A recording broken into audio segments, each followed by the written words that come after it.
Vida. Oferecimento Hospital São Marcos. Para toda a vida. Vamos falar a respeito desta doença que tem uma incidência grande, mas que não é uma sentença de morte como muitos pensam. A pesquisa está evoluindo e pode trazer bons resultados no tratamento do câncer. Nós estamos recebendo aqui o doutor Francisco Carlos, pode ficar à vontade. Doutor, seja bem-vindo aqui ao Jornal do Piauí. Ele que é oncologista e que vai conversar conosco a respeito desses casos. Doutor Francisco Carlos, muito obrigado pela participação aqui. Boa tarde para o senhor, seja bem-vindo. Como é que tem sido o número de casos diagnosticados em homens e mulheres no Brasil?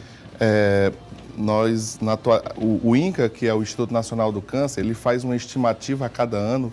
É um órgão que já faz o catalogamento desses casos há mais de 60 anos. E eles têm sempre, um ano anterior, eles têm uma estimativa para o ano seguinte dos casos de câncer no Brasil inteiro, né? Então, as causas de morte por câncer à medida que a população envelhece mais, tem aumentado cada vez mais, perdendo apenas para as doenças cardiovasculares, né? Os infartos, né?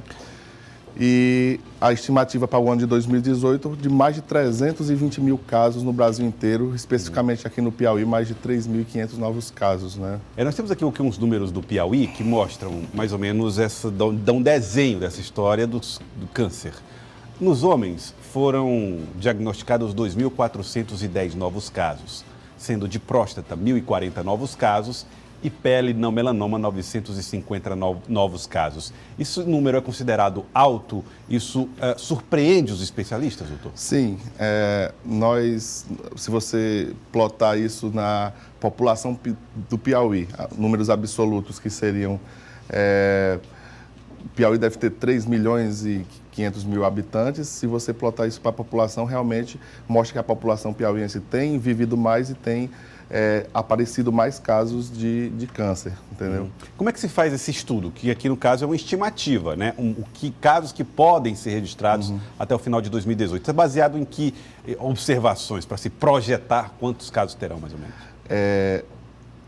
O tratamento do câncer no Brasil, as coisas têm mudado, mas é basicamente pelo serviço público. E existem sistemas no sistema público onde você faz o catalogamento, o registro, né?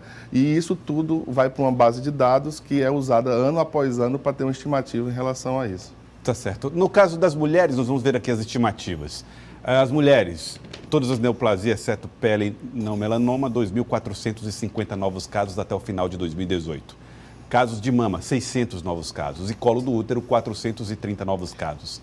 Casos de câncer de mama e colo do útero são aqueles que aparecem no topo dos casos que envolvem as mulheres, obviamente. Mas pergunto, qual é a letalidade desse tipo de câncer?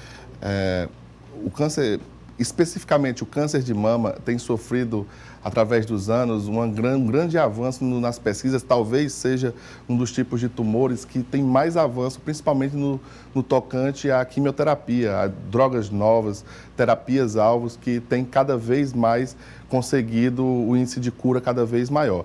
Só que há uma triste realidade em relação ao câncer de mama no Brasil, que é a questão do diagnóstico tardio, a dificuldade que as pacientes têm da prevenção até o tratamento. Portanto, quanto mais cedo ser descoberto, maior a quantidade de cura, né? E há um adendo que eu queria fazer em relação ao colo de útero, né? Porque o câncer de colo de útero é um câncer que tem diminuído nos países mais avançados sociocultural e economicamente, tem diminuído bastante, mas infelizmente no Brasil, na realidade norte e nordeste ainda é muito alto, o índice deveria ser bem menor. Deveria ser menor. E no próximo tema que nós vamos tratar aqui, fala dessa eficácia nos tratamentos, e o senhor tratou um pouco disso quando falou a respeito da pesquisa que evolui no câncer de mama. Por que hoje nós podemos considerar, baseado na eficácia desses tratamentos, que o câncer não é necessariamente uma sentença de morte? Pois eu acho que as políticas de saúde pública, apesar de não estar ainda 100% o que a gente esperava, mas elas têm realmente dando um impacto na mortalidade do câncer. Eu acho que o diagnóstico precoce melhorou. Em relação à terapia, como havia falado, melhorou também das novas drogas, né, que têm sido amplamente sendo usadas nos pacientes, até mesmo no Sistema Único de Saúde.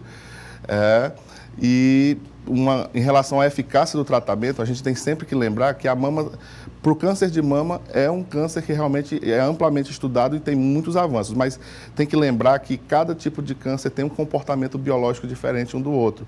Por exemplo, os cânceres de pele, quando tratados, praticamente todos os não melanomas são realmente curados, mas se você levar em conta um câncer de pâncreas, de estômago, de fígado, que tem um comportamento extremamente agressivos e o diagnóstico é tardio, então assim, as coisas têm andado de maneira mais lenta, digamos assim, em relação ao tratamento, à eficácia do tratamento. Né? Muito bem. Nós temos um dado que é muito importante, diagnóstico precoce. O que é que isso é determinante no resultado final do tratamento? Em oncologia, essa é a pedra angular, né? É o diagnóstico precoce. São as políticas de prevenção. A gente pode citar aqui como a mamografia, no caso do câncer de mama, as prevenções ginecológicas em relação ao colo do útero, o toque retal associado à dosagem de PSA no caso do câncer de próstata, a tomografia em pacientes fumantes para o câncer de pulmão, e a colonoscopia em relação ao câncer coloretal. Então, assim, todos esses que eu citei realmente são medidas de prevenção e diagnóstico precoce que realmente dão impacto na sobrevida desses pacientes, realmente diminuem a mortalidade. Quando você falou a respeito do câncer do colo do útero, tem uma medida também que costuma ser apontada como que traz muitos benefícios na prevenção, que é a vacina contra o HPV. Como é que isso pode mudar a realidade num país ou num estado? Muito bem lembrado, muito bem lembrado em relação... tem várias armas hoje para tratamento e prevenção do câncer de mama. Cirurgia, quimioterapia, radioterapia, tratamento inclusive com vacinas contra o vírus. Como o vírus do HPV é o principal agente do fator causador do câncer do colo de útero, então hoje em dia uma vacinação em massa num país como o Brasil, talvez... Eu falo talvez porque ainda está em estudo, ainda está em análise, mas aí existe um risco, aliás, um potencial muito grande de prevenir muitas mortes pelo câncer de colo de útero.